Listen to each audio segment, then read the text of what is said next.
Gocha dubbatuuniif siif hin malle, gocha dhageettillee dhaga'uuf hin malamne dhaga'an jirra. Haadha keenya kana kan ajjeese ilmuma ishiiti. Inna lillahi wa inna ilaihi raaji'uun. Haadha teenya rabbiin nama jaannataa haa godhu. Maatii ishiitii fi aanaa alii isaanii rabbiin obsa dhuma hin qabne haa kennuuf. Kanu akkanan lapheen keenya cabee waan dubbannuuf waan haasuuf nu wallaallee ilmaan isaaniitiif maatiin isaanii akkam ta'a obboleeyyan kiyya. Akkuma argitanii haadha teenya tana kan ajjeese mucaa akka nama qobee hidhatu yookiin caammaa hidhatu gad jedhe kana.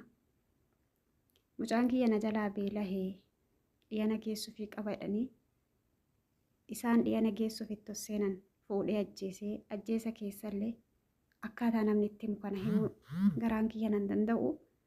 Namni haadha jaalattu ni beekta jechuudha.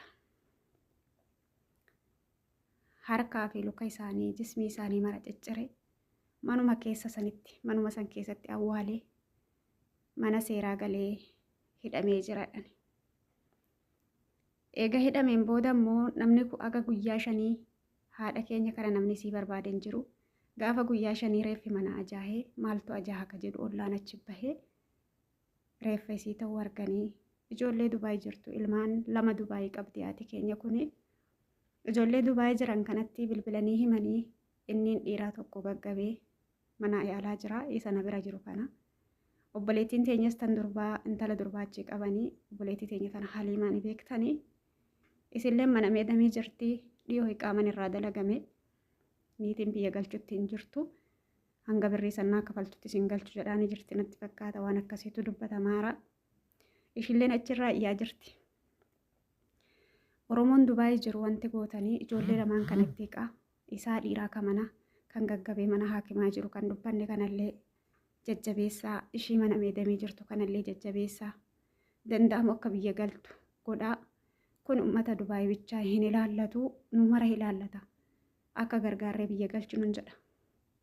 Rabbiin obsa dhuma hin qabne isaaniif haa kennu. Inni kun ammoo mucaan haadha keenya ajjeese kuni ilmi haadha isaatiif hin mararfatin. Ilmi haadha isaatiif gara nyaattii dhabee eenyuuf akka gara nyaattii qabuu fi mana seeraa taa'ee qallabamee jiraata. Kana uummatuma seeratiif dhiisa. Manuma seeratiif dhiisa jechuudha. Namni haadha ofii ajjeesa keessallee akka lukkuutitti cicciree manuma sanitti awwaalee mana seeraa galu seerri maalitti eegan jira? Maaliifin achi keessa teessisaadhaani? Kuni gaafii kootii jechuudha.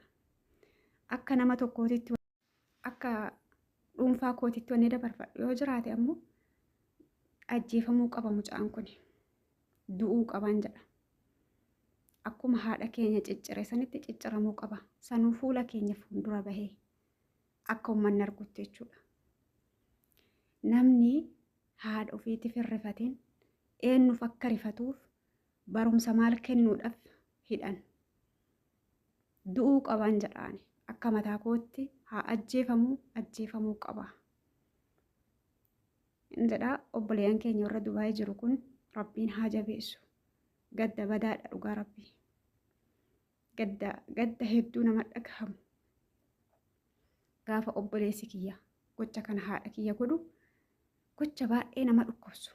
Madarratti nama hooqan jechuudha. Rabbiin obsa dhuma hin qabne isaaniif haa kennu. Waanuman jedhu hin qabu.